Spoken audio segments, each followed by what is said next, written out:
जय माता दी, जय माता दी। मैं एक देवी गीत पचरा प्रस्तुत करने जा रही हूँ। आप लोग को जैसा भी लगेगा कमेंट बॉक्स में ज़रूर बताना। देवी गीत पचरा हम लोग क्यों गाते हैं, क्योंकि हमको भी अच्छा लगता है, मन शांत होता है और देवी माता को याद करने के लिए भी हम लोग पचरा, देवी गीत, भजन कीर्तन करते हैं कि उनको इसी बहाने हम याद कर सकें। गलियाँ के गलियाँ घूमेली मालिनियाँ हो के हो ले है ना, हमरे फूलवा के हरवा हो के हो ले है ना, हमरे फूलवा के हरवा हो के हो ले है ना। गलियाँ के गलियाँ घूमेली मालिनियाँ हो के हो ले है ना, हमरे फूलवा के हरवा हो के हो ले है ना।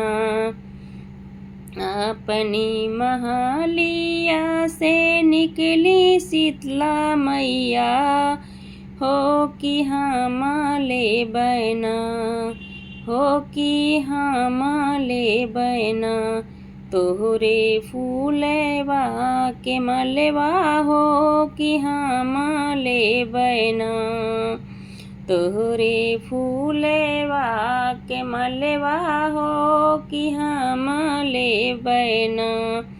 गलियाँ के गलियाँ घूमेली मालिनियाँ हो के हो ले है ना, हमरे फूलवा के हरवा हो के हो ले है ना।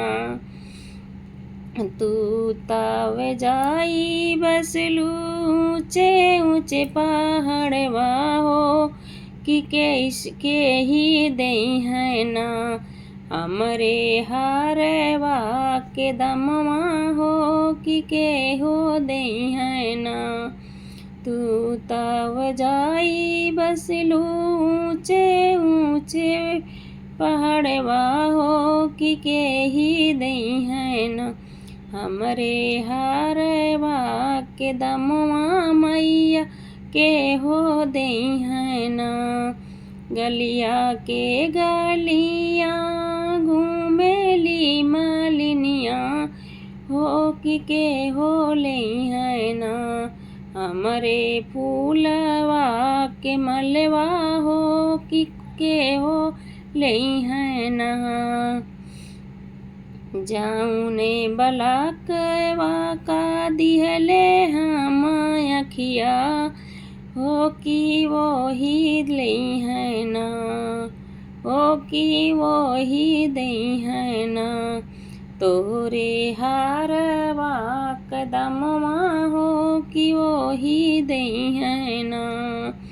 जाऊने बलाकवा का दिहले हम अखिया हो कि वो ही दे है ना, तोहरे हारवा कदमवा हो कि वो ही दे है ना।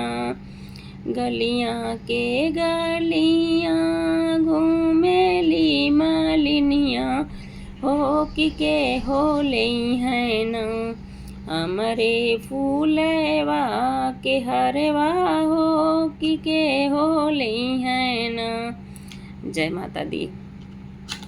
इसमें मालिन का भाव है कि हमारे फूल का हार कौन लेगा और दाम कौन देगा। आप लोग को जैसा भी लगेगा कमेंट बॉक्स में अपनी राय ज़रूर देना और वीडियो को फुल वॉच करना। जय माता दी।